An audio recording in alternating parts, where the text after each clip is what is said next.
Tu payeras 16 fois plus cher qu'un étudiant français et ça commence en septembre.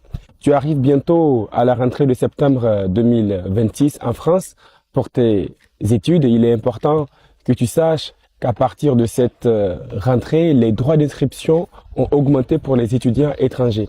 Pour ta licence, tu payeras 2895 euros au lieu de 170 euros avant. Et pour le master, tu payeras 3941 euros au lieu de 254 euros avant. Si tes parents pensent que c'est facile pour toi de vivre en France, envoie-leur cette vidéo. Actuellement, tous les étudiants étrangers sont dans le stress. Les étudiants stressent à cause du renouvellement du titre de séjour, la suppression des appels, les frais de scolarité qui ont explosé et même les étudiants qui sont titulaires de master ou du titre ingénieur ne parviennent pas à trouver un emploi, un boulot. Écoute, si tu penses que venir en France, ça va régler tous tes problèmes, s'il te plaît, reste là-bas. Oui, oui, oui, reste dans ton pays. La France ne fait pas disparaître les soucis. La France, c'est pas parce que tu es venu en France que tu vas commencer à travailler, que tu vas commencer à avoir de l'argent, que tu vas avoir le dernier iPhone. Non. Déjà, la plupart d'entre nous, on vient en France avec le statut étudiant. Bah, tu es venu pour étudier. Oui, il y a les jobs étudiants, mais ce sont des jobs où tu peux pas avoir plus de 35 heures. Normalement, d'ailleurs, c'est 20 heures par semaine pour un étudiant. 20 heures par semaine, tu payes ton loyer, tu cherches à manger, le transport, c'est fini. C'est fini. Et les jobs où tu dois avoir 20 heures, où tu peux avoir 20 heures par semaine, c'est pas facile. Non, mais pas facile du tout. Oui, je le dis parce que j'ai testé. Et je vous jure que c'est pas facile. Les jobs où tu fournis pas beaucoup d'efforts, bah, tu peux pas avoir 20 heures par semaine. C'est-à-dire comme le babysitting que je fais. Pour tous les étudiants étrangers qui comptent venir, essayer de regarder dans un autre pays, mais la France, là, c'est mort. Déjà, il n'y a plus rien. Il n'y a plus de CDI, il n'y a plus de CDD, il n'y a plus de mission intérim, il n'y a plus rien du tout. Là, en fait, c'est le parcours du combattant. Parce que chaque matin, l'État français sort des lois. Bah là, récemment, il y a une loi qui est sortie comme quoi toutes les entreprises qui veulent embaucher un alternant qui prépare un bac+3 à un bac+5, et bah, l'entreprise doit payer 700 euros par alternant. Donc là, je pense que déjà, il y a plein d'entreprises qui vont arrêter de recruter. Ils vont se limiter soit à un ou à deux alternants. Et en plus de ça, maintenant, ça va être les grosses boîtes qui vont recruter. Vous voyez ce que je... En plus de ça, sur Parcoursup et tout, ils refusent les vœux aux gens. C'est-à-dire que les gens se rabattent sur des écoles privées. Et les écoles privées, il faut payer. Et souvent, pour les écoles privées, les gens ils préfèrent faire en alternance. Sauf que si on va tous dans les écoles privées, comment on va trouver une alternance? En fait, c'est bouché. Tout est bouché, donc franchement... N'envoyez pas vos enfants pour faire des études scientifiques en France. C'est hard.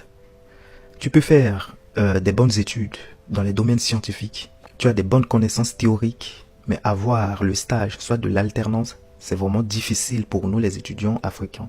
Et donc, pour moi, étudier en France, c'est très bien.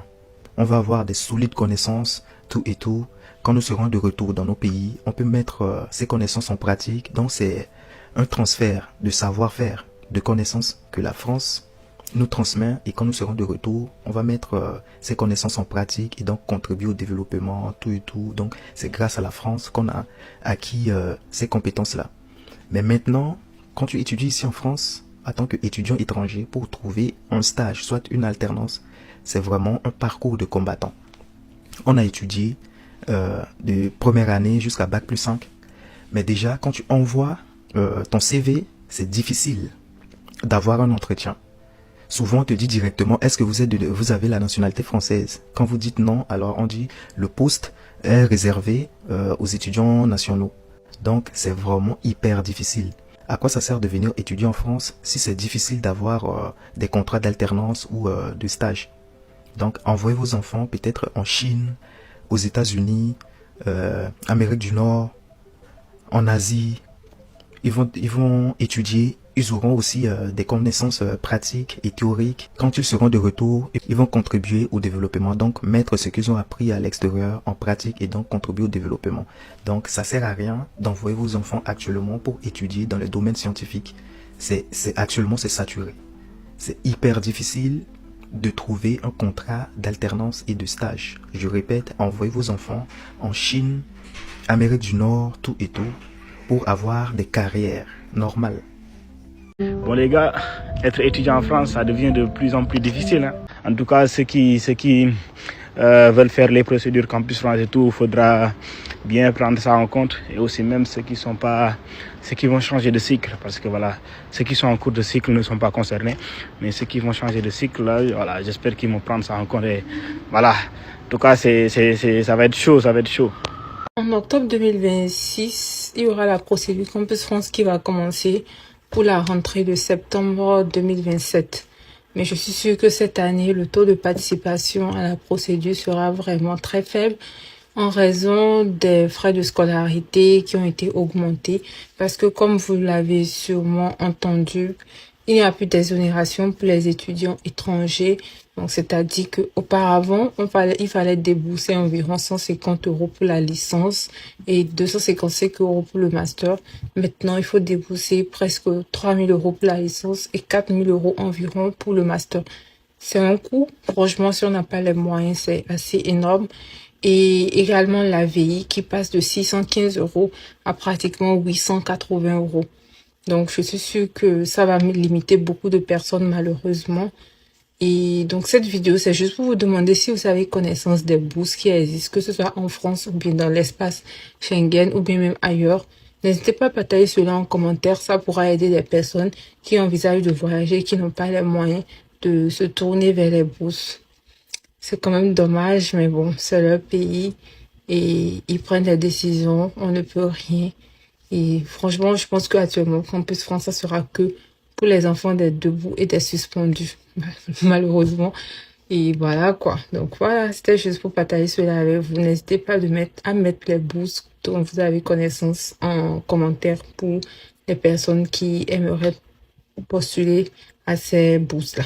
Alors, avant de prendre cet avion pour la France, pose-toi une dernière question. Est-ce que tu poursuis un rêve, ou est-ce que tu as réellement préparé un projet? Parce que maintenant, tu comprends. Le vrai danger n'est pas de venir en France.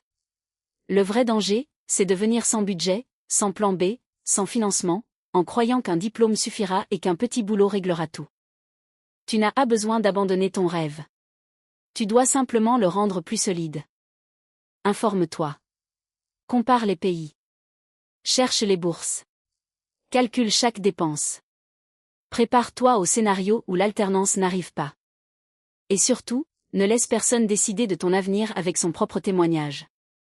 Ton avenir mérite mieux qu'un rêve vendu. Il mérite une stratégie. Si cette vidéo peut éviter à quelqu'un de prendre une décision à l'aveugle, partage-la. Abonne-toi, parce que dans la prochaine étape, il faudra découvrir quelles alternatives peuvent réellement offrir de meilleures opportunités aux étudiants étrangers. Merci d'avoir regardé.